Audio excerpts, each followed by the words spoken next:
మొత్తానికి Jubilee hills ఉప ఎన్నిక విషయంలో క్యాండిడేట్ల విషయంలో చిచ్చు రగులుతుందని చెప్పాలి.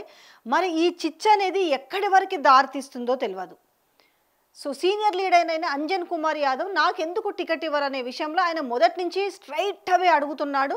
సో ఆయనను కాదనేసి టికెట్కి వేరే వాళ్ళకి కన్ఫర్మ్ చేయడంతో ఇప్పటికీ ఇంకా తన మాటలని తన ధాటిని ఆయన ఎక్కడ ఆపలేదు. హుటాహుట్న మీనాక్షి నటరాజన్ వీళ్ళంతా వెళ్ళి ఆయన్ని బుజ్జగించే ప్రయత్నం చేస్తున్నప్పటికీ కూడా ఆయన మనసులో ఉన్న ఆవేదననైతే ఆయన బయట పెట్టడం జరిగింది. ఆయన చెప్తున్న మాటలు ఏంటంటే, అంజన్ కుమార్ యాదవ్ ఎప్పుడూ ఓడలేదు, ఓడించిరు అనే మాటను కూడా ఆయన బయట పెట్టడం జరిగింది. అంతేకాకుండా కష్టకాలంలో ఉన్నప్పుడు నేను కంటెస్ట్ చేస్తే మంచి రోజులు వచ్చేసరికి ఇంకో ఎవరో కంటెస్ట్ చేస్తే నాకు బాధగా ఉంటుంది కదా, కాంగ్రెస్ పార్టీకి చిత్తశుద్ధి ఉంటే నాకు టికెట్ ఇచ్చేవారు కదా అనేసి ఆయన ఆవేదన వ్యక్తం చేయడం జరిగింది. అంతేకాకుండా ఏంటంటే ఆయనను బుజ్జగించడానికి ఎవరెవరు పోయినరు, సో నేరుగా అధిష్టానము వీళ్ళని పంపించింది. దీంట్లో ఈయన మాటలు ఒకసారి విందాం. అంజన్ కుమార్ యాదవ్ ఎప్పుడు ఓడిపోలే. అంజన్ కుమార్ యాదవ్ను ఓడగొట్టిరు. ఇప్పుడు మంచి రోజులు ఉన్నాయి, మీరందరు కష్టకాలంలో నేను కాంటాక్ట్ చేస్తా, మంచి రోజులు వచ్చే వరకు ఇంకెవరు వస్తారు అనేది బాధనే ఉంటుంది కదా.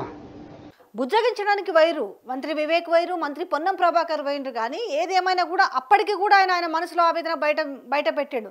కష్టకాలంలో ఉండి పోటీ చేసి అప్పుడు ఓడిపోయిన విధానాన్ని ఇప్పుడు గుర్తు చేసిరు. కష్టకాలంలోనే మేము పార్టీని అంటుపెట్టుకొని చాలా బాసటగా ఉన్నాము, ఈరోజు మాత్రం మంచి రోజుల్లో వేరే వాళ్ళు కంటెస్ట్ చేస్తే మాకు బాధగా ఉండదా, అసలు కాంగ్రెస్ పార్టీకి చిత్తశుద్ధి ఉందా, చిత్తశుద్ధి ఉంటే నాకు టికెట్ ఇచ్చేవాళ్ళు అనేసి ఆయన అంటే ఈయన లాంటి అసంతృప్తితో ఉన్న వాళ్ళు కొంతమంది బయటపడలేదు. బట్ నేరుగా అంజన్ కుమార్ యాదవ్ బయటపడ్డాడు. అయితే దీంతో ఏమైందనంటే ఇప్పుడు సీనియర్లు ఎవరైతే ఉన్నారో అంటే ఇప్పుడు అసలు కాంగ్రెస్ కొసర కాంగ్రెస్ అనే మాట వినిపిస్తుంది. అంటే ఎప్పటి నుంచో పార్టీని నమ్ముకొని పార్టీకి లాయలిస్ట్గా ఉన్న వాళ్ళందరినీ కాదని ఈరోజు అడిగినప్పటికీ కూడా మీరు గెలవరు, మేము గెలుపు గుర్రాలకే అంటే సర్వే చేయించి గెలుపు గుర్రాలకే టికెట్ ఇచ్చినామని చెప్తున్న నేపథ్యము వాళ్ళకు రుచిస్తలేదు. అంటే ఇటు మన కంటోన్మెంట్లో జరిగిన విషయం కావచ్చు, ఇప్పుడు జూబ్లీ హిల్స్ విషయం కావచ్చు, వాళ్ళకి అది పొసుగుతలేదు. ఇద్దరి మధ్యలో అసలు ఎక్కడ కూడా అండర్స్టాండింగ్ ఉండట్లేదు. అయితే ఇప్పుడు క్వశ్చన్ మార్క్ అయింది. దీంతో పాటుగా ఇప్పుడు రేవంత్ రెడ్డి కూడా తలపట్టుకుండంట. ఇప్పుడు వీళ్ళందరూ ఎట్లా సపోర్ట్ చేస్తారు? ఇప్పుడైతే ఎవరికి వాళ్ళు శత విధాల కష్టపడితే కనీసము బీఆర్ఎస్కి సరి అయిన పోటీ అయినా ఇవ్వగలరా అనే చర్చ నడుస్తుంది.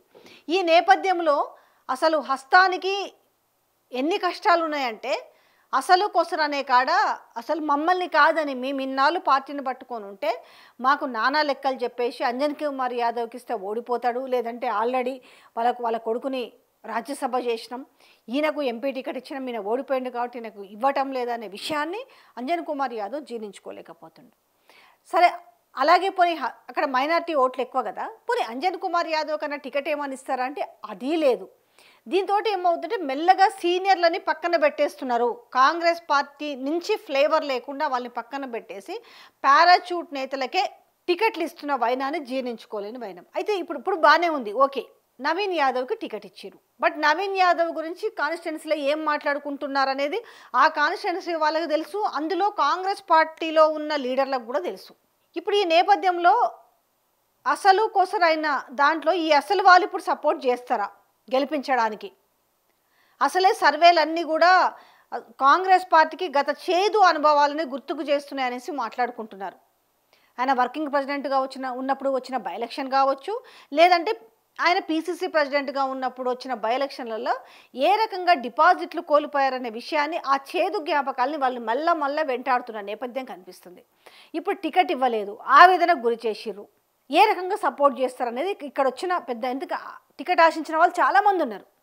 ఇలాంటి నేపథ్యంలో ఇప్పుడు ఈ నవీన్ యాదవ్కి టికెట్ ఇవ్వడం వల్ల కాంగ్రెస్ కార్యకర్తలు ఎవరి వర్గం వాళ్ళు ఉన్న నేపథ్యంలో ఇప్పుడు అందరూ కూడగట్టుకుంటేనే అంటే మాజీ ఎంపీలు కావచ్చు, తర్వాత మాజీ ఎమ్మెల్యేలు కావచ్చు, ఇప్పుడున్న ఎమ్మెల్యేలు ఇప్పుడున్న ఎంపీలు ఓవరాల్గా మొత్తము మూకుమ్మడి దండయాత్ర చేస్తే తప్ప కనీసం అంటే బీఆర్ఎస్కి టఫ్ ఫైట్ ఇచ్చే పరిస్థితి కూడా లేని సిచ్యువేషన్ కనిపిస్తుంది.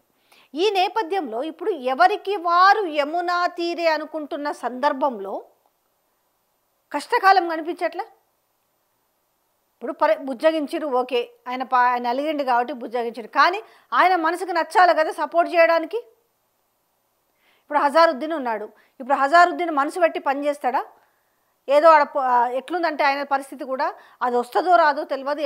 ఆ ఎమ్మెల్సీని ఇప్పుడు ఆయనకి అంటగట్టిరు. కానీ అక్కడ పోటీ చేయాల్సింది ఎవరు?